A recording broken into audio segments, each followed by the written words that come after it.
So good morning guys. तो चलिए start करते हैं आज के यानी कि 30 अप्रैल के इंपॉर्टेंट करंट अफेयर्स को। आज बहुत सारे इंपॉर्टेंट प्रश्न हमें यहाँ देखने को मिलेंगे, जिसमें सबसे इंपॉर्टेंट प्रश्न ये रहा आपके सामने कि अभी भारत सरकार ने इंडिया एआई मिशन के तहत भारत का पहला फाउंडेशन लार्ज लैंग्वेज मॉडल बनाने के लिए किस कंपनी का चयन किया है। तो आंसर होगा सर्वम एआई। तो अभी भारत सरकार ने इंडिया एआई मिशन के तहत भारत का पहला फाउंडेशन लार्ज लैंग्वेज मॉडल तैयार करने के लिए अभी बेंगलुरु स्टार्टअप है सर्वम एआई, इसको सेलेक्ट किया है। और भारत एआई मिशन की बात करें तो इसे भारत सरकार ने अभी 7 मार्च 2024 को 5 सालों के लिए शुरू किया था, 2024 से लेकर 2029 तक।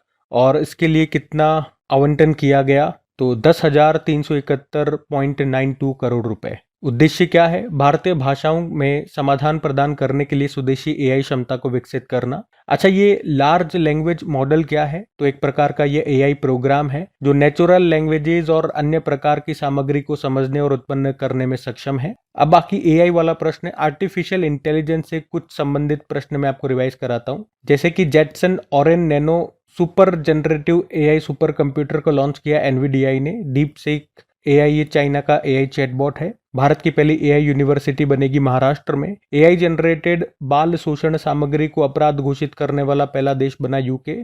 और अभी जो 2025 में एआई समिट हुआ था वो पेरिस में हुआ था, इसका तीसरा एडिशन था। अगला एडिशन भारत होस्ट करेगा। एआई मॉडल है मैग्मा, इसका अनावरण किसने किया? माइक्रोसॉफ्ट ने। इलेक्ट्रॉनिक्स एंड आईटी मिनिस्ट्री ने इंडिया एआई कंप्यूट पोर्टल और डेटा सेट प्लेटफॉर्म एआई कोष को लॉन्च किया। इंडिया एआई मिशन के बारे में मैंने आपको बता ही दिया, मार्च 2024 में शुरू किया था। माइक्रोसॉफ्ट ने बारामती महाराष्ट्र में एआई आधारित प्रोजेक्ट फार्म वाइब्स को लॉन्च किया। एआई क्लाउड वायु, इसको अभी शुरू किया टाटा कम्युनिकेशन ने। हरियाणा ने नागरिक सेवाओं के लिए एआई चैटबॉट है सारथी, इसको लॉन्च किया है।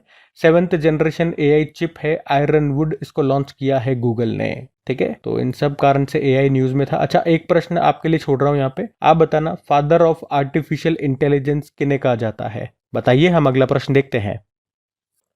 फिर अगले में पूछ रहे हैं कि अभी हाल ही में त्रिनिदाद और टोबैगो देश के प्रधानमंत्री पद का चुनाव किसने जीत लिया है? मतलब त्रिनिदाद एंड टोबैगो के नए प्रधानमंत्री कौन बन गए? तो आंसर होगा कमला प्रसाद बसेसर। तो अभी त्रिनिदाद एंड टोबैगो देश के प्रधानमंत्री पद के लिए चुनाव हुए थे और उसे जीत लिया है कमला प्रसाद बिसेसर ने। उनकी पार्टी का नाम है यूनाइटेड नेशनल कांग्रेस। और कमला प्रसाद ये पहले भी एक बार त्रिनिदाद एंड टोबैगो के प्रधानमंत्री रह चुकी हैं, महिला हैं ये 2010 से लेकर 2015 तक वहां की प्रधानमंत्री रही थी और इस देश की प्रधानमंत्री बनने वाली वो पहली महिला भी है। वैसे आपको याद होना चाहिए, अभी एक आध महीने पहले की बात है, अभी अप्रैल चल रहा है ना, हाँ मार्च की बात है।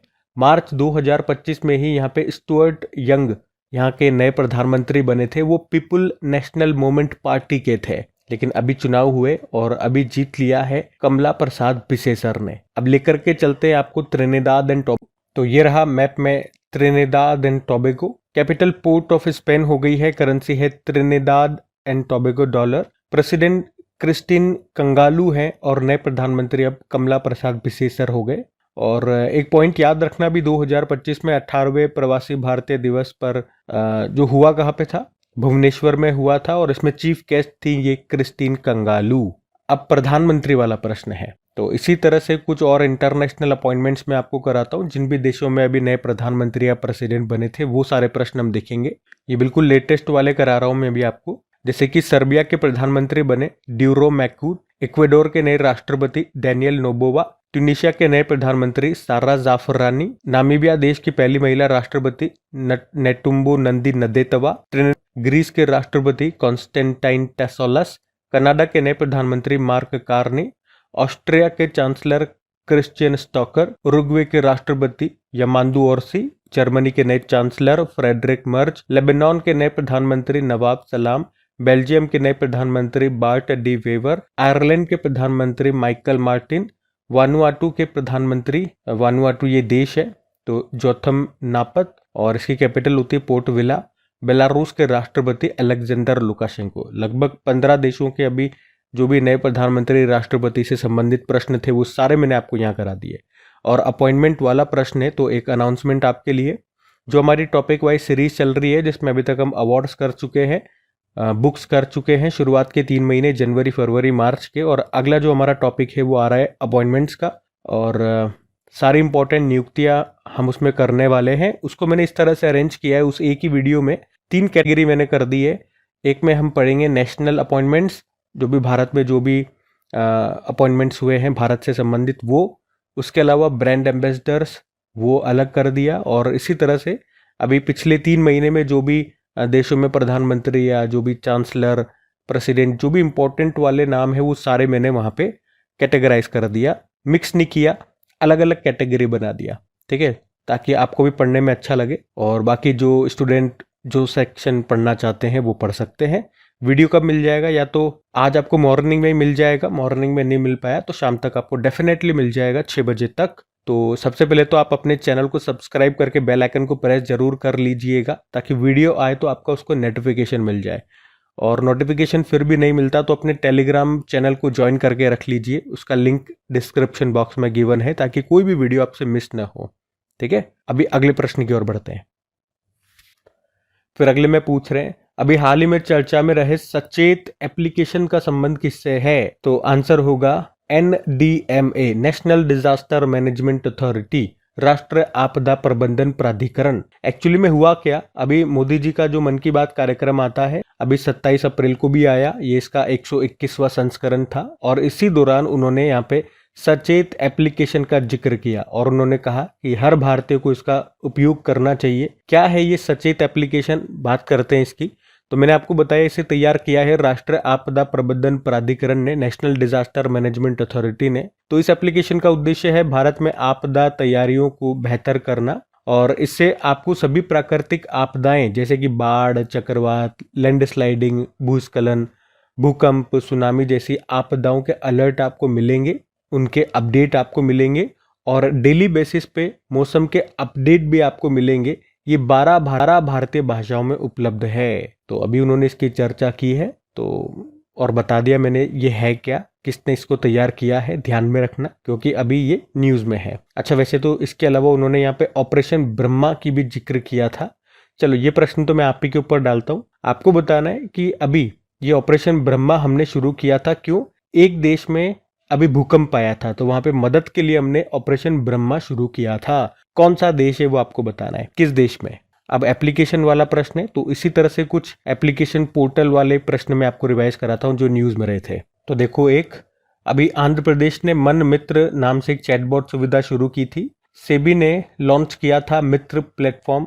आधार सुशासन पोर्टल लॉन्च किया था इलेक्ट्रॉनिक्स एंड IT मिनिस्ट्री ने। और सेबी ने बॉन्ड सेंट्रल पोर्टल लॉन्च किया था कॉरपोरेट बॉन्ड मार्केट को सरल और सुलभ बनाने के लिए। और केंद्र सरकार ने एंटी रेबीज और एंटी स्नेक स्टॉक की निगरानी के लिए भी एक पोर्टल लॉन्च किया था, जू विन नाम है। जल संरक्षण के लिए भारतीय रथ ऐप लॉन्च किया उत्तराखंड ने। भू भारती पोर्टल को तेलंगाना ने लॉन्च किया था भूमि रिकॉर्ड प्रबंधन के लिए। और ई सेहत ऐप को लॉन्च किया था जम्मू कश्मीर ने स्वास्थ्य सेवाओं के लिए, ठीक है। तो ये भी सब ध्यान में रखना। अगला प्रश्न देखते हैं। फिर अगले में पूछ रहे, हाल ही में तटीय राज्य मत्स्य सम्मेलन 2025 का आयोजन कहां पर हुआ? तो आंसर होगा इसका मुंबई में। यहाँ पे हम बात कर रहे हैं तटीय राज्य मत्स्य पालन सम्मेलन 2025 की। अभी 28 अप्रैल को हुआ, ये कहां पर? मुंबई में हुआ। और इसकी अध्यक्षता की है राजीव रंजन सिंह ने, जो कि हमारे केंद्रीय मत्स्य पालन, पशुपालन और डेयरी मंत्री हैं। और इसी दौरान यहाँ पे व्यास NAV नाम से एक मोबाइल एप्लीकेशन को भी लॉन्च किया गया।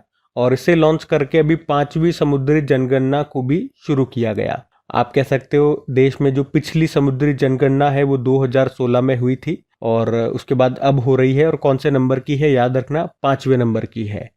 बाकी इस एप्लीकेशन की बात करें, व्यास NAV, इसका मतलब होता है village jetty appraisal navigator application. इसे बनाया है central marine fisheries research institute Kochi ने। और अभी इसी की मदद से ये समुद्री जनगणना की जाएगी जो कि 5वें नंबर की है। अभी अप्रैल को शुरू हो गई, दिसंबर तक ये चलेगी। पहली जो समुद्री जनगणना हुई थी वो 1948-49 में हुई थी। अभी जो हो रही है वो 5वें नंबर की है, ठीक है। ये सब ध्यान में रखना। अब सम्मेलन वाला प्रश्न है वैसे तो। चलो सभी इंपॉर्टेंट कुछ समिट्स जो अभी न्यूज़ में बने हुए थे वो सारे मैं आपको यहाँ पे रिवाइज करवाता हूँ। तो एक याद रखना भी, ग्लोबल इन्वेस्टर समिट का उद्घाटन किया था मोदी जी ने, कहाँ पे? भोपाल में। नवा एशियाई आर्थिक वार्ता एशियन इकोनॉमिक डायलॉग का आयोजन हुआ पुणे में। कार्बन बाजार पर पहला अंतर्राष्ट्रीय सम्मेलन प्रकृति हुआ नई दिल्ली में। संयुक्त राष्ट्र की अभी महिला शांति सैनिकों के लिए पहला सम्मेलन हुआ नई दिल्ली में। 98 नंबर के अखिल भारतीय मराठी साहित्य सम्मेलन का आयोजन हुआ नई दिल्ली में। मोबाइल वर्ल्ड कांग्रेस 2025 का आयोजन हुआ स्पेन के बार्सिलोना में। BIMSTEC youth summit 2025 Gandhinagar Gujarat में हुआ। 14वीं एशियाई मत्स्य पालन और जलीय कृषि फोरम बैठक का आयोजन हुआ भारत में नई दिल्ली में। 12वां वर्ल्ड गवर्नमेंट समिट हुआ दुबई यूएई में। और अभी मई में ये world audio visual entertainment summit होगा। भारत पहली बार इसको होस्ट कर रहा है तो इंपॉर्टेंट रहेगा। भारत में भी कहाँ पे? मुंबई में होगा ये, ठीक है। तो ये सब ध्यान में रखना। अगला प्रश्न देखते हैं। फिर अगले में पूछ रहे हैं, हाल ही में शाजी एन करुण का निधन हो गया, वे क्या थे? तो वो फिल्म निर्माता थे। तो मलयालम सिनेमा के मशहूर फिल्म निर्माता थे शाजी एन करुण, जिनका भी 73 वर्ष की उम्र में निधन हो गया। अच्छा, इनकी पहली फिल्म कौन सी थी? उनकी पहली फिल्म थी पिरवी, 1988 में आई थी, वो मलयालम फिल्म थी। और इनका नाम आपने जरूर सुना होगा अगर कुछ समय से आप डेली करंट अफेयर्स पढ़ रहे हो। तो ये बात है 2023 की, जब उन्हें जेसी डैनियल अवार्ड मिला था। ये जेसी डैनियल अवार्ड है ना, केरल सरकार द्वारा दिया जाने वाला सर्वोच्च फिल्म पुरस्कार होता है। और पद्मश्री भी इनको मिल चुका है, 2010 में मिला था, ठीक है। शाजी एन करुण इनका नाम है। अब निधन वाला प्रश्न है, तो चलो कुछ और इम्पोर्टेंट व्यक्तियों के नाम मैं आपको यहाँ पे रिवाइज करवाता हूँ जिनका हाल ही में निधन हुआ है 2025 में ही। जैसे कि देखो, अगर पूछे दुनिया का सबसे उम्रदराज टेस्ट क्रिकेटर रॉन ड्रैपर का निधन हो गया, वे साउथ अफ्रीका से थे। उसके अलावा गर्रीमेला बालकृष्ण प्रसाद, वे कर्नाटक के प्रसिद्ध शास्त्रीय गायक थे, उनका भी निधन हो गया। भरतनाट्यम और कुचिपुड़ी नृत्यांगना यामिनी कृष्ण मूर्ति का भी निधन हो गया। 2016 में पद्म विभूषण मिला। उनकी ऑटोबायोग्राफी है अ पैशन फॉर डांस। और उड़िया भाषा के प्रसिद्ध कवि रमाकांत रथ का निधन हो गया। वीर रामस्वामी, ये सर्वोच्च न्यायालय के पहले न्यायाधीश थे जिनके खिलाफ 1991 में महाभियोग प्रस्ताव लाया गया था, लेकिन उन पर महाभियोग चलाया नहीं जा सका। और विमला बहुगुणा का निधन हो गया। उनका संबंध था चिपको आंदोलन से, या आप कह सकते हो वे पर्यावरणविद सुंदरलाल बहुगुणा की पत्नी थी। बाकी राम सहाय पांडे बुंदेलखंड के राय नृत्य के प्रसिद्ध कलाकार थे, 2022 में पद्मश्री मिला, निधन हो गया। कुमुदिनी लाखिया, वे गुजरात से थी, इनका संबंध कथक से था। और इनका नाम इसलिए इम्पोर्टेंट है क्योंकि अभी 2025 में ही पद्म विभूषण से इनको सम्मानित किया गया। अभिनेता मनोज कुमार का निधन हो गया 2015 में। 47 नंबर का दादा साहब फाल्के अवार्ड इनको मिला था, ठीक है। तो ये सभी इंपॉर्टेंट व्यक्ति है जिनका हाल ही में इसी साल निधन हुआ, ध्यान में रखना। अगला प्रश्न देखते हैं। फिर अगले में पूछ रहे हैं, हाल ही में विश्व कार्यस्थल सुरक्षा और स्वास्थ्य दिवस ये कब मनाया गया? तो आंसर हो जाएगा 28 अप्रैल को। तो हर साल 28 अप्रैल को world day for safety and health at work के रूप में मनाया जाता है। उद्देश्य मनाने का क्या है कि सभी क्षेत्रों में कार्यस्थलों पर सुरक्षा को बढ़ावा देना और स्वास्थ्य कार्य परिवेश सुनिश्चित करना। अच्छा, इसकी थीम भी है स्वास्थ्य और सुरक्षा में क्रांति। अब दिवस वाला प्रश्न है ना, चलो अप्रैल के सारे इंपॉर्टेंट डेज एक बार मैं आपको फिर से रिवाइज करवा देता हूं। जैसे कि 1 अप्रैल को उत्कल दिवस मनाया था, 2 अप्रैल को विश्व ऑटिज्म जागरूकता दिवस, 21 जून को जो योगा दिवस होगा उसकी थीम याद रखना, अभी डिसाइड हो गई है, yoga for one earth one health. 4 अप्रैल को अंतर्राष्ट्रीय खान जागरूकता दिवस, 5 अप्रैल को राष्ट्रीय समुद्री दिवस, 7 अप्रैल को वर्ल्ड हेल्थ डे, 10 अप्रैल को विश्व होम्योपैथी दिवस, 11 अप्रैल को राष्ट्रीय सुरक्षित मातृत्व दिवस, 12 अप्रैल को अंतर्राष्ट्रीय मानव अंतरिक्ष उड़ान दिवस, 14 अप्रैल को विश्व चगास रोग दिवस, 14 अप्रैल को अंबेडकर जयंती, 15 अप्रैल को विश्व कला दिवस, 17 अप्रैल को विश्व हीमोफीलिया दिवस, 18 अप्रैल को विश्व धरोहर दिवस और 19 अप्रैल को विश्व लीवर दिवस, 21 अप्रैल सिविल सेवा दिवस, 21 तारीख को ही विश्व रचनात्मकता और नवाचार दिवस, 22 अप्रैल को विश्व पृथ्वी दिवस, 23 अप्रैल को विश्व पुस्तक और कॉपीराइट दिवस, 24 अप्रैल को पंचायती राज दिवस, 25 तारीख को विश्व मलेरिया दिवस, 26 को विश्व बौद्धिक संपदा दिवस इंटेलेक्चुअल प्रॉपर्टी डे और अभी 26 को विश्व पशु चिकित्सा दिवस हमने मनाया था। ये अप्रैल के लास्ट सैटरडे को होता है, तो इस बार 26 तारीख को मनाया, ठीक है। तो ये सब ध्यान में रखना। अगला प्रश्न देखते हैं। फिर अगले में पूछ रहे, हाल ही में 9 चमकते हुए तारे के छल्ले से बनी दुर्लभ बुल्स आई गैलेक्सी की अभी खोज किसने की है? तो आंसर होगा हबल स्पेस टेलीस्कोप ने। तो हबल स्पेस टेलीस्कोप जो कि नासा का है और अभी इसी ने एक नई गैलेक्सी खोजी है, उसका नाम है LEDA लीडा 13-13-424। ये 9 छल्ले वाली, 9 रिंग वाली एक आकाश गंगा है और ये कुछ इस तरह से दिखाई देती है। मैं आपको इमेज में दिखाने की कोशिश कर रहा हूँ। इसमें आप देखोगे आसपास इसके 9 रिंग है, 9 छल्ले बने हुए हैं और ये जो रिंग है, ये जो छल्ले हैं, ये तारों से भरे हुए हैं। इसी कारण इसको ये इस तरह की दिखती है, इसी कारण इसको बुल्स आई गैलेक्सी भी कहा जा रहा है। तो हमारी जिस तरह से आकाश गंगा है, जिसे हम मिल्की वे बोलते हैं, ये उससे 2.5 गुना बड़ी है।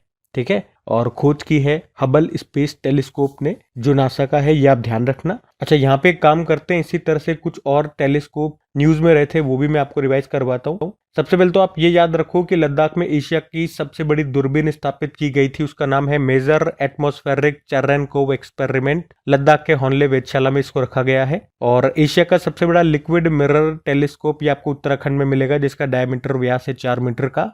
यूरोपियन स्पेस एजेंसी के गया स्पेस टेलीस्कोप ने शिव और शक्ति नामक 2 प्राचीन तारों की धाराओं की खोज की थी। वैसे अभी इसने इसको बंद कर दिया। और यूरोपियन स्पेस टेलीस्कोप ने सौरमंडल के पिंडों का निरीक्षण करने के लिए यूक्लिड स्पेस टेलीस्कोप भी लॉन्च किया। जेम्स वेब टेलीस्कोप ये नासा का है और अभी 27 फरवरी 2025 को ही नासा ने एक बड़ा अंतरिक्ष टेलीस्कोप लॉन्च किया, उसका नाम है स्पेरेक्स। और जेम्स वेब टेलीस्कोप ने अभी एक एक्सोप्लैनेट K2-18b की खोज की है और यहीं पर संभावित जीवन के लक्षण खोजे हैं इसने। तो ये सब अभी टेलीस्कोप न्यूज में थे, वो सभी मैंने आपको रिवाइज करवा दिए। अगला प्रश्न देखते हैं। फिर अगले में पूछ रहे हैं कि अभी हाल ही में आईपीएल में शतक लगाने वाले सबसे युवा बल्लेबाज कौन बन गए हैं? तो आंसर होगा वैभव सूर्यवंशी, आईपीएल 2025। अच्छा, कौन सा एडिशन है इस बार का? टाटा आईपीएल 2025 का 18वां एडिशन। अभी राजस्थान और गुजरात की टीम के बीच में मैच हुआ था, कहां पर? सवाई मानसिंह स्टेडियम, जयपुर, राजस्थान में। और यहां पर राजस्थान की तरफ से खेलने आए वैभव सूर्यवंशी, ये बिहार से हैं, कहा जा रहा है ये मात्र 14 साल के हैं।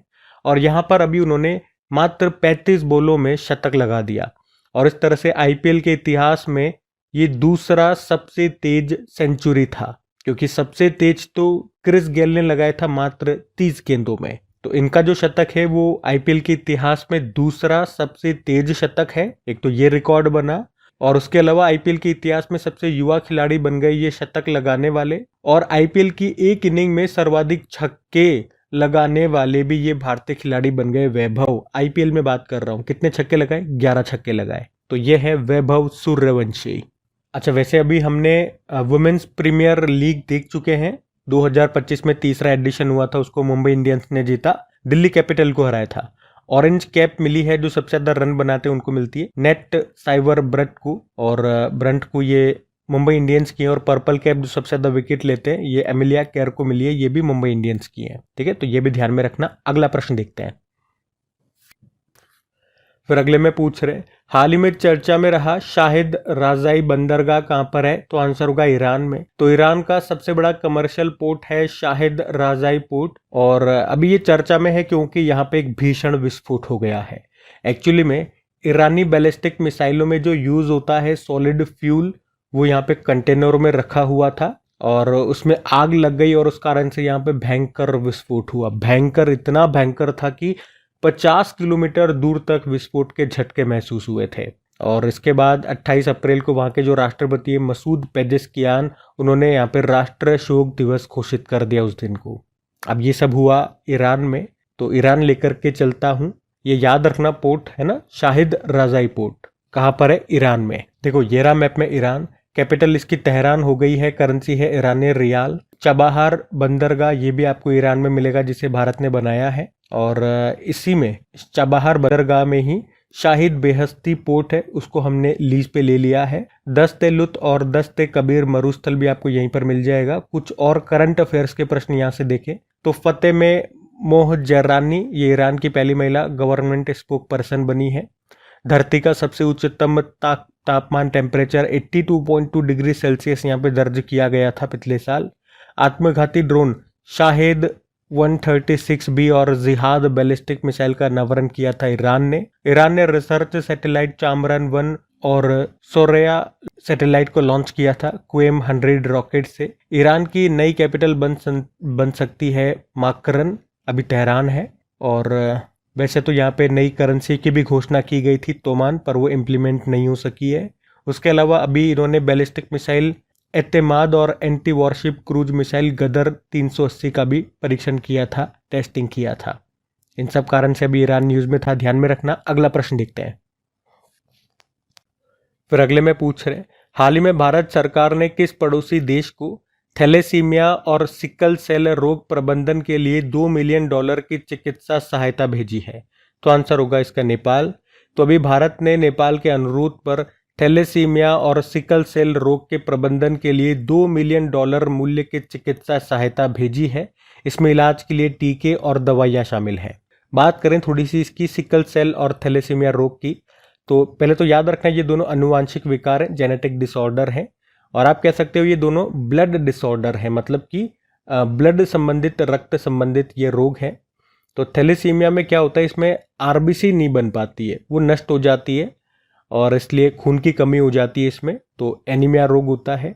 वहीं सिकल सेल की बात करें तो इसमें जो आरबीसी का आकार है वो बदल जाता है, वो हंसे आकार का हो जाता है, ऐसे होती है गोल, और बदल करके ऐसे चपटी हो जाती है, हंसे आकार की हो जाती है और इस कारण से रक्त प्रवाह में रुकावट आ जाती है। तो हमने कहा ना, ये दोनों ही रक्त विकार हैं, ब्लड डिसऑर्डर हैं। और इन दोनों के ऊपर दिवस भी होते हैं। विश्व सिकल सेल दिवस 19 जून को और अंतर्राष्ट्रीय थैलेसीमिया दिवस 8 मई को मनाते हैं। अच्छा, आरबीसी की हमने बात की, रेड ब्लड सेल, इसी का दूसरा नाम है एरिथ्रोसाइट। इसका कार्यकाल 120 दिनों का होता है। इसमें केंद्रक नहीं होता, लेकिन इसमें एक्सेप्शन भी है, अपवाद भी है, ऊंट और लामा इनमें होता है। और आरबीसी का कब्रिस्तान किसे कहते हैं? प्लीहा को बोल दीजिए, या इंग्लिश में आप स्प्लीन बोल दीजिए, तिल्ली बोल दीजिए, इसी को आरबीसी का कब्रिस्तान कहा जाता है। ठीक है। अच्छा, वैसे मेन बात यहाँ पे नेपाल की हो रही है, क्योंकि नेपाल को ही हमने ये सहायता भेजी है, तो नेपाल भी लेकर के चलते हैं आपको। ये रहा मैप में नेपाल। देखो, नेपाल की कैपिटल काठमांडू होती है, करेंसी है नेपाली रुपया। प्रेसिडेंट है रामचंद्र पौडेल और प्रधानमंत्री हैं केपी शर्मा ओली। आप देखोगे नेपाल भारत राज्यों से सीमा बनाता है, उत्तराखंड, उत्तर प्रदेश, बिहार, पश्चिम बंगाल और यहाँ पे सिक्किम। कुछ और करंट अफेयर्स अगर मैं आपको नेपाल से करवाऊं तो 2025 वाले करवा रहा हूं मैं अभी आपको, कि अभी 18वां हाथी और पर्यटन महोत्सव का आयोजन हुआ था नेपाल में। तामू लोसार महोत्सव का आयोजन हुआ था नेपाल में। इस महोत्सव का आयोजन नए साल के रूप में होता है, वहाँ पे जो गुरुंग समुदाय है उसे मनाता है, और भारत में भी इसे सिक्किम में मनाया जाता है। ये प्रश्न एग्जाम में आ चुका है। और दशाइन महोत्सव बोल दो या बड़ा दशई उत्सव, ये भी यहाँ पे मनाया गया, ये प्रश्न भी एग्जाम में पूछा जा चुका है। पश्मीना महोत्सव, ये भी यहाँ पे मनाया गया था। और एक पश्मीना शिल्प है, उसको जीआई टैग मिला था, ये जम्मू कश्मीर की है। गंभीर रूप से संकटग्रस्त श्रेणी में शामिल और वर्ष 2040 तक लुप्त होने वाला याला ग्लेशियर, ये कहाँ का है? नेपाल का। सोनम लोसार त्योहार ये तमांग समुदाय के द्वारा मनाया जाता है नेपाल में, भारत में सिक्किम में भी मनाते हैं। और तीसरी बिम्स्टेक कृषि मंत्री स्तरीय बैठक अभी 2025 में हुई थी काठमांडू में। ठीक है, तो ये सब ध्यान में रखना। बाकी ये थी आज की हमारी करंट अफेयर्स की क्लास। सेशन अच्छा लगा हो, पहले तो बताइएगा सेशन आपको कैसा लगा, कमेंट करके ज़रूर बताइएगा। अच्छा लगा तो प्लीज़ दोस्तों के साथ में अपनी स्टडी ग्रुप में एक बार इसे शेयर करके सपोर्ट ज़रूर कीजिएगा। और लाइक नहीं किया तो वीडियो को अभी तक लाइक ज़रूर कर देना। बाकी मैंने आपको बता दिया, टॉपिक वाइज सीरीज़ में हम जो शुरुआत के 3 महीने कवर कर रहे हैं, अवार्ड्स आ चुका है, बुक्स एंड ऑथर आ चुका है, आज अपॉइंटमेंट्स पे आपको मिल जाएगा वीडियो। और बाकी ये जो भी सब हम पढ़ रहे हैं, इसके आपको क्विज मिलती है अपनी क्रेक एग्जाम एप्लीकेशन में। वीडियो एक बार देख लिया, आप क्विज पे प्रैक्टिस करते रहिए, आप क्विज लगाते रहिए, ताकि आपकी प्रैक्टिस बने रहे, तो एग्जाम तक इन चीज़ों को भूलो नहीं। और इसकी पीडीएफ भी आपको अवेलेबल हो जाती है, एप्लीकेशन में तो होती है, अब टेलीग्राम पे भी आपको पीडीएफ मिलती है। टेलीग्राम एप्लीकेशन का लिंक नीचे डिस्क्रिप्शन बॉक्स में है। बाकी एप्लीकेशन को डायरेक्ट आप गूगल प्ले स्टोर से इंस्टॉल कर सकते हैं। चलो अभी करंट अफेयर्स का भी आपको क्विक रिवीजन करा दे, फिर हम सेशन एंड करेंगे। तो कल आपसे पहला प्रश्न पूछा था कि मधुसूदन साई, इनको अभी किस देश का सर्वोच्च सम्मान कंपेनियन ऑफ द ऑर्डर से सम्मानित किया गया? फिजी देश, और ये कर्नाटक से है, याद रखना। उसके अलावा कश्मीर शॉल, इस बुक को लिखा है रोजी थॉमस ने। उसके अलावा एयर इंडिया एक्सप्रेस के नए चेयरमैन कौन बन गए? निपुण अग्रवाल। विश्व पशु चिकित्सा दिवस मनाया गया 26 अप्रैल को। और किस राज्य या यूनियन टेरिटरी ने अभी वय वंदना योजना शुरू की? दिल्ली। केंद्रीय खाद्य प्रसंस्करण मंत्रालय ने सुफलाम 2025 का दूसरा संस्करण का आयोजन किया अभी हरियाणा में। और एशिया में लेवल 5 कार्बन मान्यता प्राप्त करने वाला पहला एयरपोर्ट बन गया है अभी बेंगलुरु का जो इंटरनेशनल एयरपोर्ट है वो। उसके अलावा वर्ल्ड बैंक की रिपोर्ट के अनुसार भारत ने एक दशक में कितने लोगों को अत्यधिक गरीबी से बाहर निकाला, तो 171 मिलियन। और वर्ष 2025 के गोल्डमैन पर्यावरण पुरस्कार के लिए किसे चुना गया उपर्युक्त सभी। और आखिरी प्रश्न पूछा था कि 2027 में फीफा महिला विश्व कप का जो 10वां संस्करण है वो उसकी मेजबानी करने वाला पहला दक्षिण अमेरिकी देश कौन सा होगा, तो ब्राजील होगा। चलो कल का भी होमवर्क प्रश्न देखते हैं और सेशन एंड करते हैं। तो कल आपसे पूछा था देश का पहला स्वचालित जैव चिकित्सा अपशिष्ट उपचार संयंत्र सर्वजनम कहां पर शुरू हुआ, तो आंसर होगा दिल्ली में। आप सभी ने प्रश्न का बिल्कुल सही उत्तर दिया। अब ये रहा आज का आपका होमवर्क प्रश्न।